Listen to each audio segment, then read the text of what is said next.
Access Stadium in Cincinnati. Coming up, we've got a good one in store. It's the Jacksonville Jaguars and the Cincinnati Bengals. And on the other side, you got the Jaguars head coach, Liam Cohen. His guys got the season started on the right foot, a home victory in the season opener. On the other side, it's the Bengals head coach, Zach Taylor. His guys, on the other hand, couldn't pull one out last week in the opener, so they're looking for their first win at home here in Week 2.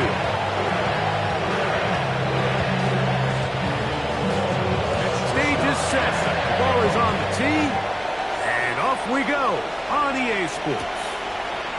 This returnable from the 4. He'll work his way across the 25-yard line.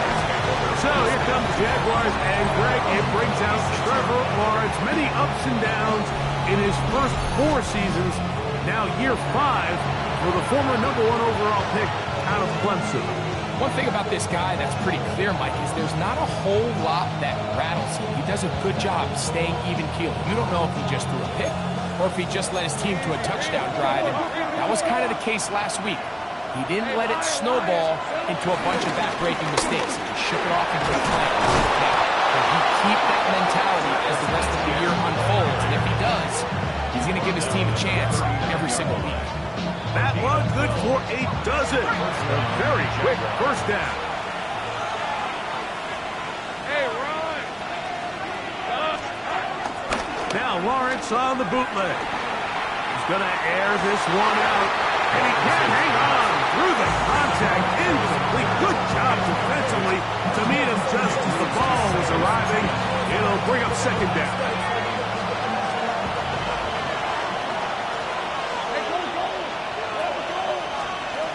Working out of the gun, it's Lawrence. Back into the hands of Travis Etienne. And he's going to be taken down right at midfield. They'll break the huddle. Coming up now for 1st and 10.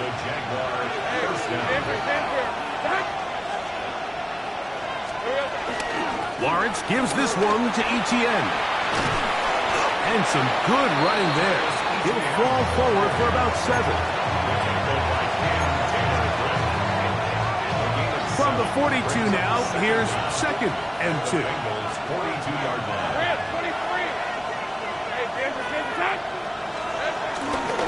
They fake the jet sweep and give it up the middle. And they'll take this down inside the 35. Now, following the run, one of the offensive linemen leading the way is a bit shaken up. The training staff going to look and will step out for a moment.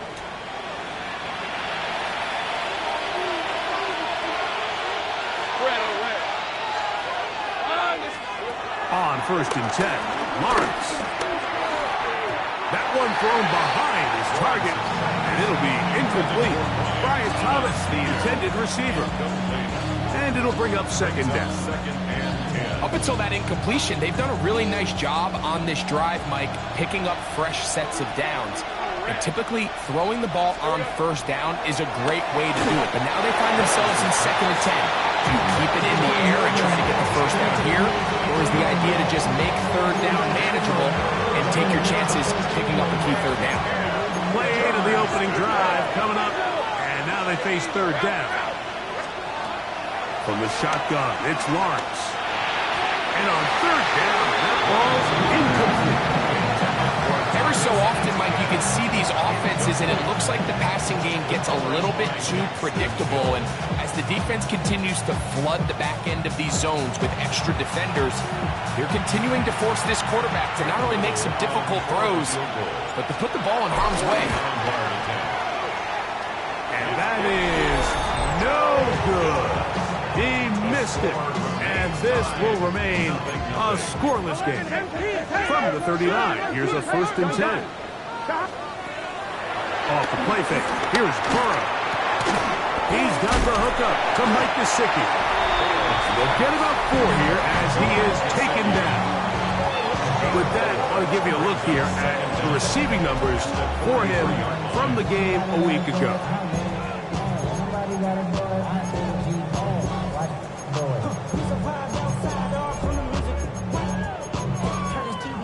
From the 43, here's 2nd and 5.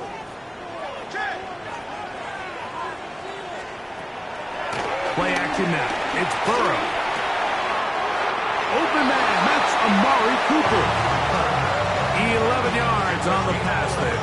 It's a Cincinnati first down. And that's a nice grab for his first catch of the game, Mike. And he's someone that the play caller has told us he wants to get him early touches, get him a feel for the game. Nice job there making that happen. And he'll get back to the line of scrimmage. That's about all. He does a nice job coming from his safety position, filling his run gap assignment. Keeps this to a modest gain at best. From the 44-yard line, here's 2nd and 9. 11 coming. They'll run here with Brown. And here's planted backfield. Defenders crashing through. Blow up that play behind the line.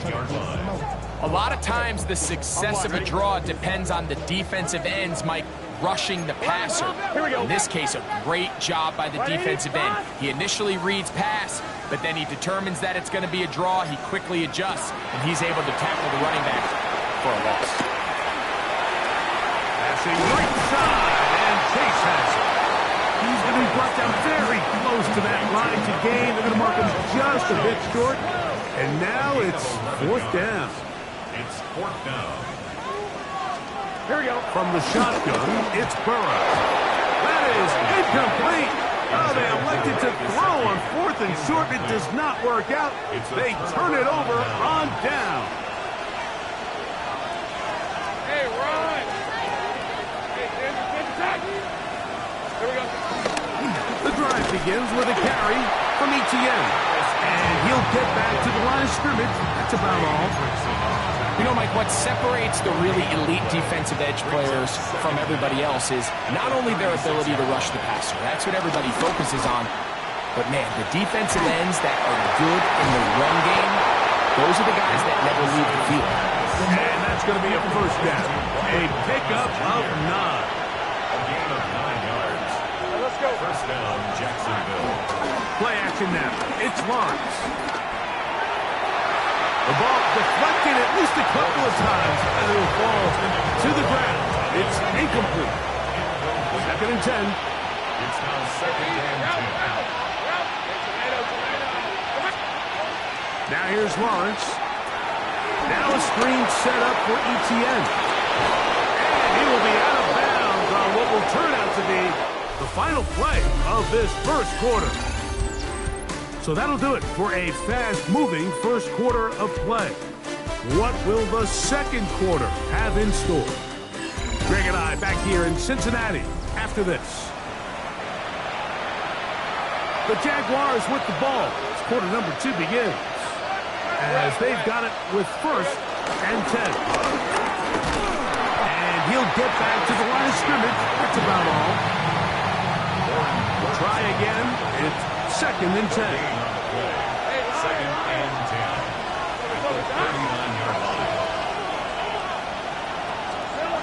To throw is Lawrence. And he'll be taken down. They got him back at the 50-yard line. Work to do following the sack. It is 3rd and long. Lawrence now. This one broken up. It's incomplete. Good job separating the receiver from the ball. And it is 4th down. On the count for the Jaguars.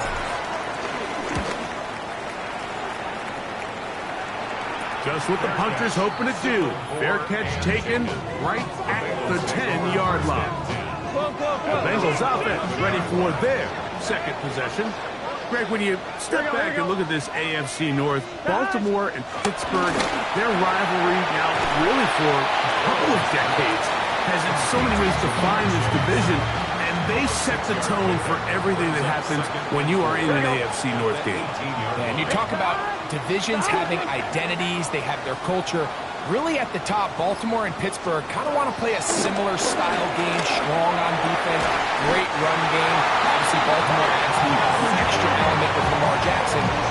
me, the fascinating team, though, is what kind of jump can we expect, Mike, from the Cincinnati Bengals? I agree with you, because if you think about the toughness and the physicality, Cincinnati can put up points in an electrifying fashion, and even the 1 year Cleveland was up near the top of the division, they did that as well. But you come back to that defensive side of the ball, and when I look at these teams, Greg, I just think, man, these are defenses that can stop anybody in the league, and that's where you've got to invest in this division. Yeah, I think that's what's so fascinating about Cincinnati is they're kind of the outlier. They're the pass heavy, they're the spread attack, they've got unbelievable weapons on the outside, obviously Joe Burrow, a quarterback. But it was the defense, and you said it, their inability to be as good on the defensive side of the ball as Baltimore, as Pittsburgh, traditionally, but especially last year, is really what allowed them to be the odd man looking in when they missed the playoffs. So I think if Cincinnati can just improve a little bit on defense, they have the offense to now enter and make it a three-man race in the AFC North. First down throw for Burrow. A quick slant taken by Chase. And he'll be taken down as we tick down to the 2-minute warning. It's a pickup of 6. Brings up 2nd and 4 at the 5-yard line.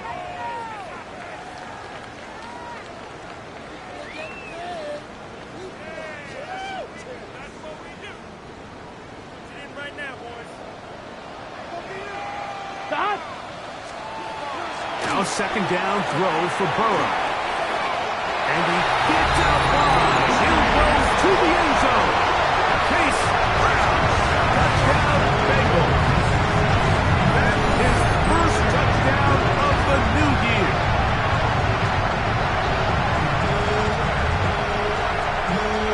Evan McPherson now to kick the extra point. The kick is good. And the Bengals will take a 7-0 lead. Going to get a stoppage here. We have an injured Bengal on the field. Halftime is looming, so the athletic training staff will get a chance to look them over during the break. 7-0 is our score as this kick is sent into the air. He fields it at the 8. He'll get this up to the 28-yard line. Nice place for the drive to start. Here comes the Jacksonville offense now, heading back onto the field. Greg, when you look at the AFC South, there's an appreciation for what the Houston Texans have done. A couple of different quarterbacks, a couple of different head coaches. They've really been the team over the last several years that has been the team to beat in this division. And for the others, there's been moments. The question is, what pieces can they put together to try to knock Houston off the top? Yeah, and you know, nobody wants to be in a league, right, Mike? Your coach got fired probably for a reason. You're drafted at the top of the draft order for a reason. Typically means things didn't go great. But if you're going to rebuild, I'll tell you, you want to do it in a division where there's a lot of wins on your schedule, and that's certainly the AFC South over the last couple of years. So as bad as things feel if you're Jacksonville and Tennessee, the fact that there's not a big dog in your division, your ability to find yourself climbing up the ladder is not as far as away as it might seem in the moment. And Greg, I've heard you say a bunch of times, if you have a quarterback, you have a chance. Well, both of the teams at the bottom of the division last year, Jacksonville and Tennessee, they've got #1 overall picks as their quarterbacks. One who's been around for a bit in Trevor Lawrence, and one who's recently been drafted in Cam Ward. They have to be #1 overall pick performers for these teams to come as challenge at the top. Yeah, you're absolutely right. And with Trevor Lawrence, like, we've seen him play top-tier #1 overall, got a big new contract. And we've seen him play franchise quarterback level ball. It just hasn't been frequent enough. And then, of course, in Tennessee with Cam Ward, we're not sure what it's going to look like, but we knew in college he was incredible. So if they get the Cam Ward we saw last year at Miami, if he brings that culture-changing presence on and off the field in that locker room to Tennessee, I wouldn't be surprised to see Jacksonville and Tennessee higher up that list. And he's down inside the 40-yard line. It just seems nowadays, Mike, there's so many running backs in the NFL that you can classify as being dual threats. Of course, we see them every week make their impact on the ground. But here in the first half, it's his ability in the passing game and do bulk of his damage as a receiving threat. On the handoff to GTM. And he'll get back to the line of scrimmage. That's about all. We'll try again here. 2nd and 10. Hey, Ryan. Here's Lawrence to throw. Now a screen set up for Bigsby. And that one's not fooling anyone. They were on that screen from the start, and a loss of yards on the play.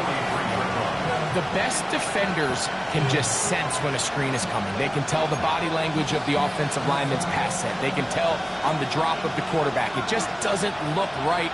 It's exactly the case here. Great job getting to the back and taking him down for a loss. And that is incomplete. A little miscommunication there. Now brings up third down. It just doesn't appear that the quarterback and the wide receiver were on the same page on that last pass.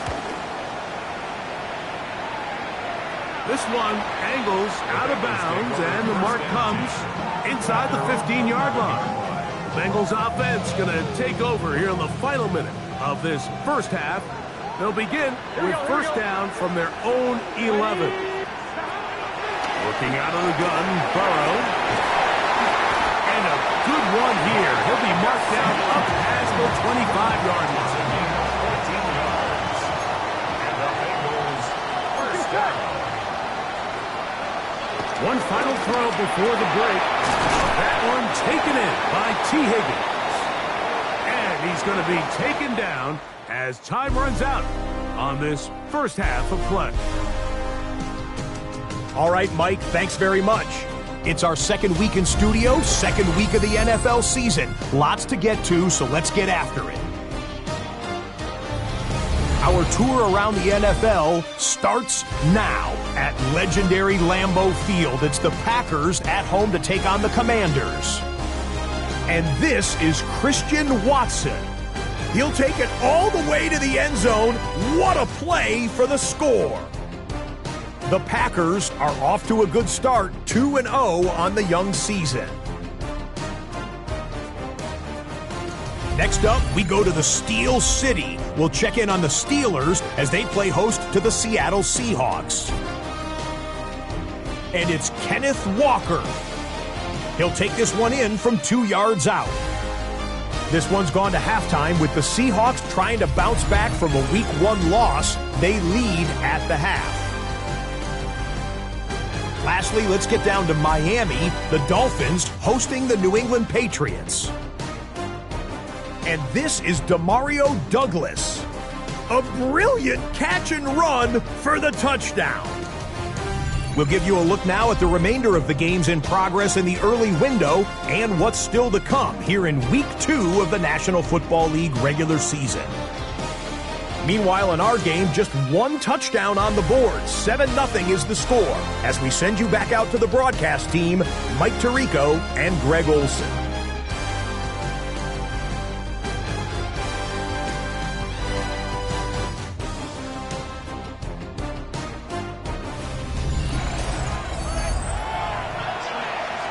Scott, thank you. This is still anyone's game here. We'll see who can come out with a hot hand as the second half is about to get underway. Just that one touchdown on the board. 7-0 the score as the third quarter begins. He'll be out of bounds beyond the 20-yard line. The Bengals offense ready to get going again. They'll have it first in this third quarter. Greg, as we get the season going, obviously the adjustment to last year's new kickoff rules in place. We talked to a lot of coaches during the year. Folks didn't seem too bothered about letting the other team have the ball at the 30-yard line after a touchback. But the 35-yard line, I don't know, does that feel any different to you? You know, it does. And I think the part that people don't talk about enough, Mike, is the impact that it's making on going forward on fourth down, not settling for field goals. Because remember, in the old days, if you got stopped inside the 5 or you scored inside the 5, it was all the difference of if I kicked a touchback, they got the ball at the 20. It wasn't that much of a spread, but now all of a sudden, is it in my best interest to settle for a field goal and kick off when I could give you the ball at the 35? Or even if I fail down there tight in the red zone on the 3, you now possess the ball inside your own 5-yard line. So I think that's an element now that's causing offenses to go for more touchdowns, kick less field goals, because the ensuing kickoff is giving my opponent the ball in much more favorable territory. You know, the other rule that is adjusted are overtimes in the regular season will mirror playoff overtime, each team getting the ball. I'm so happy, Greg, because it just felt so incomplete when a team got to overtime, but then their offense, which may be the best part of the team, never got on the field.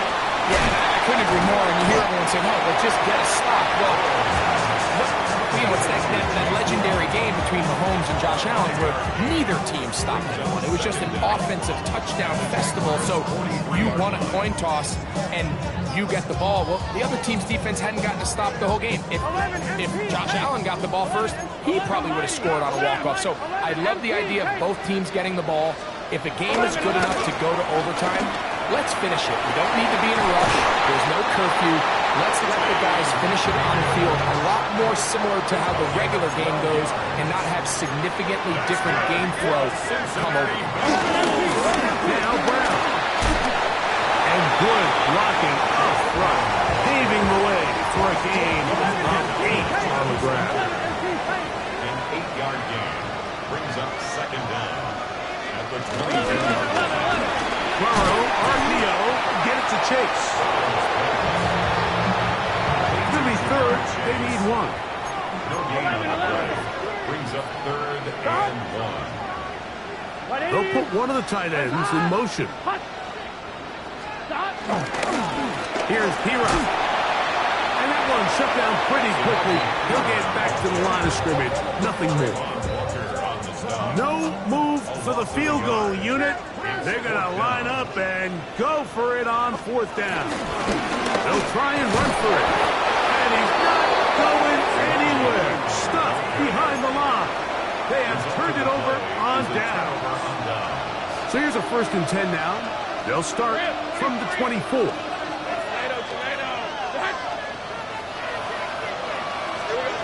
Back to throw. Lawrence. That's complete. It's Parker Washington. And that keeps him ahead of schedule. That's a 1st down completion of 7 yards. A gain of 7 brings up second down. On 2nd down, here's ETN. And this will be a Jaguars 1st down as the tackle's made just shy of the 40. He's brought down at the This is a situation that play callers love to be in, Mike. They have all their options on the table. 2nd and short, play action pass, you can run. In this case, they choose to keep it on the ground, play it safe, pick up the 1st down. Lawrence now to throw on 1st down. The pressure gets there, and down he goes. Work to do now as they come up on 2nd and long. Now Lawrence. The 2nd down throw is incomplete. Well, it's pretty clear the main reason why they find themselves trailing in this game, Mike, has really just been the inefficiency of this offense and primarily out of the quarterback position. I mean, to complete less than half of your pass attempts, it just makes it very hard to compete at a high level consistently in the NFL. If they want to find themselves having any chance of getting back into this game and winning this one, he's going to have to get a lot better with the ball. Lawrence to throw for it on 4th down. He's got his man right side. It's complete. And he's going to have a Jags 1st down. They'll get the conversion. It's a gain of 14. So points at a premium. Defensive battle so far as we are through 3. Back with more after the break. You're tuned in to the NFL on EA Sports. 1st and 10.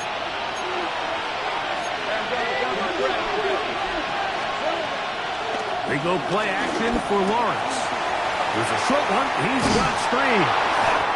And they'll take this down inside the 35. to Brenton Strain. A gain of 11 on the play. And the Jaguar 1st down. Lawrence will give it to Bigsby. And he'll get forward for a couple. It's 2nd down.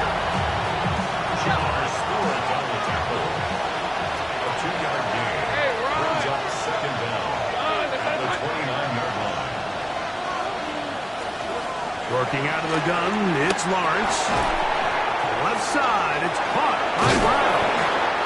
And They are in great shape. He's taken down inside the 10. First time they've booked his way all game long, but he comes through with the grab and a first down. Here we go. From the shotgun, it's Lawrence. He'll get this complete to Allen. And he'll take it on in. LaQuint Allen.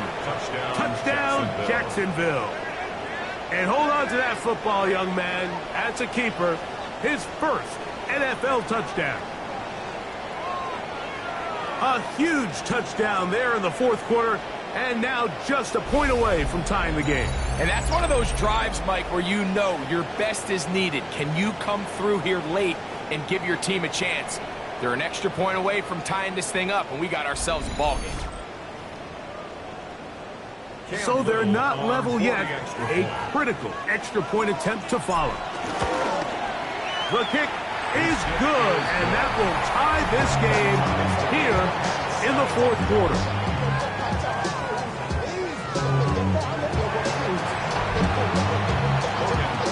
All even. Fourth quarter, everything we've wanted. What's in store in the remaining time?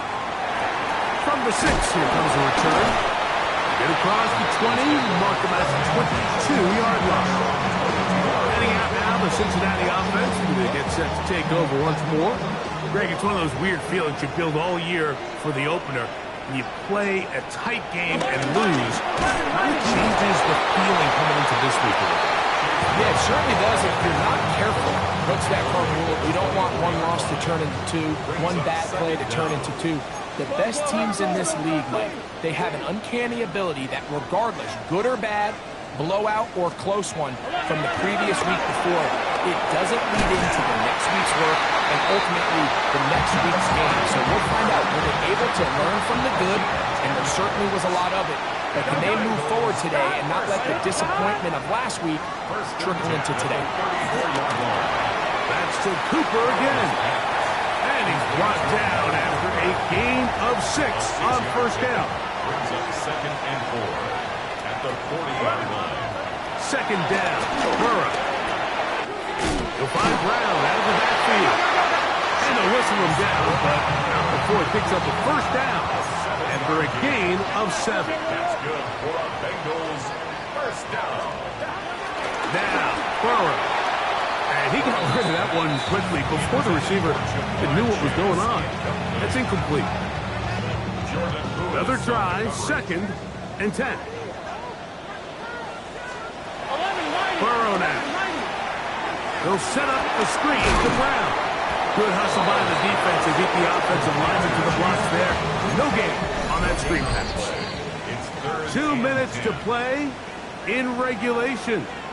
Greg and I back for the conclusion in a moment. Here's a big one. This 3rd down. They'll drop to throw. He'll find Gesicki over the middle. A pickup of 12 yards. And the Bengals going to have a first down. Another Cincinnati Bengals. From the shotgun, it's Burrow. To the left side, caught by Chase. And he's out of bounds on the pass play, but that's good for 8 yards. At the 32-yard line. It's a gain of 8. Brings up 2nd and... Here we go. Brown.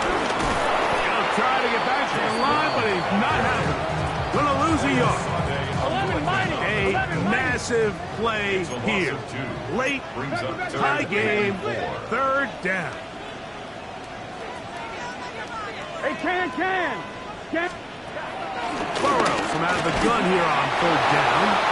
That is incomplete. Great work to get in there. Make things difficult defensively. And it sets up 4th down. For the field goal. A 50-yard attempt. Got the distance, and it's good. He knocks it through from long range. They move out front and take the lead here in the 4th quarter. We'll start at the 4. And he'll be brought down right around the 25-yard line. Here's Trevor Lawrence and the Jaguars. down 10-7. A little under a minute to go. How will this play out?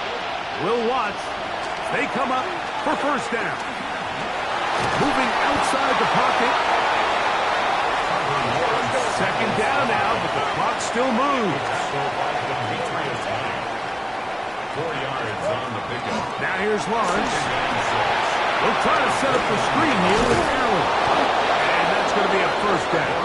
A pickup of 9. The Jags will use the first of their timeouts here. Stop it here with just under 40 seconds to go in the game. On first down, Lawrence. And that one is complete along the boundary. Good job of getting those feet in back. Now listen, I'm going to give the guy credit. It was a really nice catch, keeping his feet inbounds along the sidelines. It just doesn't amount to much in the grand scheme of things. Second down, Lawrence. He's down there. That's Travis Hunter. And he's going to get out of bounds with the first down. Double as good there. They get the first down and save a timeout. Lawrence. And he just does get that one away. He was being chased down, forced the awkward throw. Maybe he's fortunate that all it is an incompletion. They'll try again here. It's second and 10. Here's Lawrence to throw. He'll go right and find his running back. Now a timeout for Jacksonville.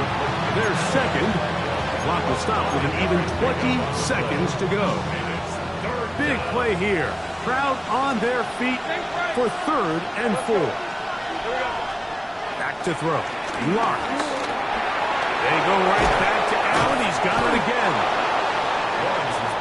He's going to have the first down. So they convert on third down with a pickup of 9. That's going to be incomplete, so no help there. And we're likely down to a final snap. Now the Bengals are going to call the first of their timeouts. I think the biggest issue and why they find themselves trailing in this game, Mike, has really just been the ups and downs of this passing game. And sometimes he's highly accurate and efficient, but at others, he just misses too many easy throws. The question is, are they going to be able to overcome this quarterback inconsistency and pull this game out?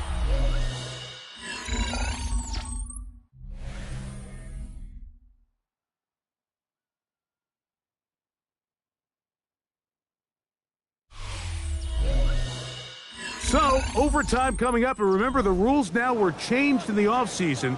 They're the same as the overtime playoff rules. So each team gets to possess the football once. If you score a touchdown on the opening drive, it's no longer a walk-off. The other team can match it. From then on, it's next score wins. Each team gets 3 timeouts. Any defensive score ends the game. All replay challenges come from upstairs, and we play 1 overtime period. If it's still tied, that's the way the game ends.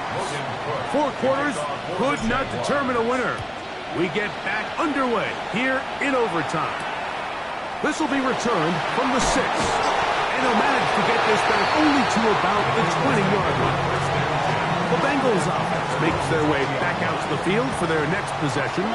They'll do so with first and 10.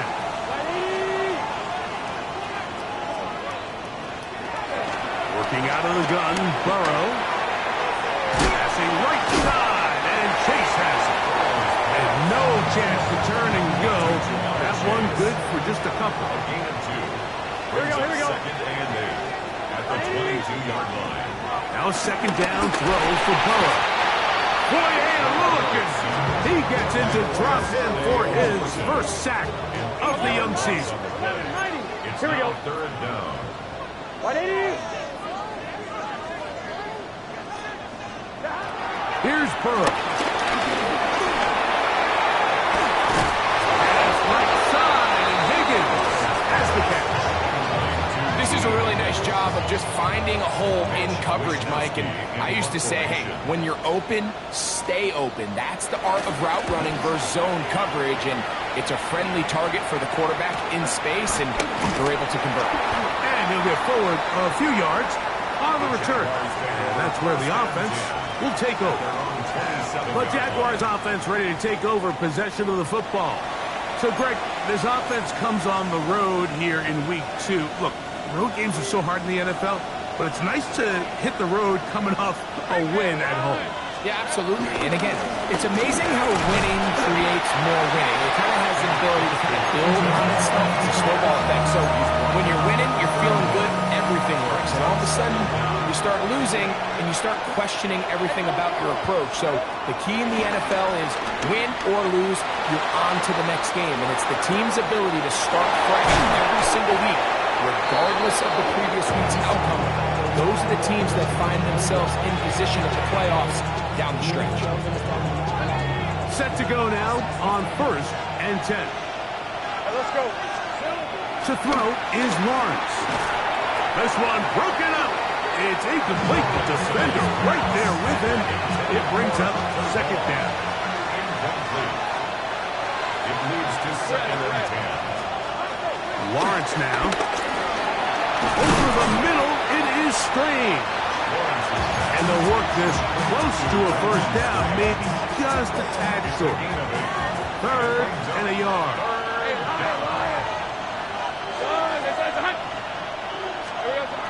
Throwing is Lawrence. And that is incomplete. I think he predetermined that 3rd down throw, and even though the coverage was tight, he still tried to fit the ball in there anyway, and it ended up falling incomplete. I think if he goes through his progressions and has a little bit more trust in his protection, I think there's an easier throw to make out there. He'll find his tight end. It's Strain. And he's going to have the Jaguars' 1st down. They'll have it by a lot. It turns out to be a big gainer on 4th down. Straight ahead, it's Bigsby. And he'll get back to the line of scrimmage. That's about all. Now timeout for Jacksonville. There's 2nd. Here's 2nd and 9. At the 13-yard line. Once again, it's Bigsby. That one never got started. Defensive pressure too much, and they drop him in the backfield. 3rd down, they go with Bigsby. And they'll only get a couple on this one, so the defense holds, and it brings up 4th down. And now the timeout comes with just 1 second left in overtime. So now, a big spot coming here. This one to win it in overtime. Now timeout Cincinnati. That's their 2nd.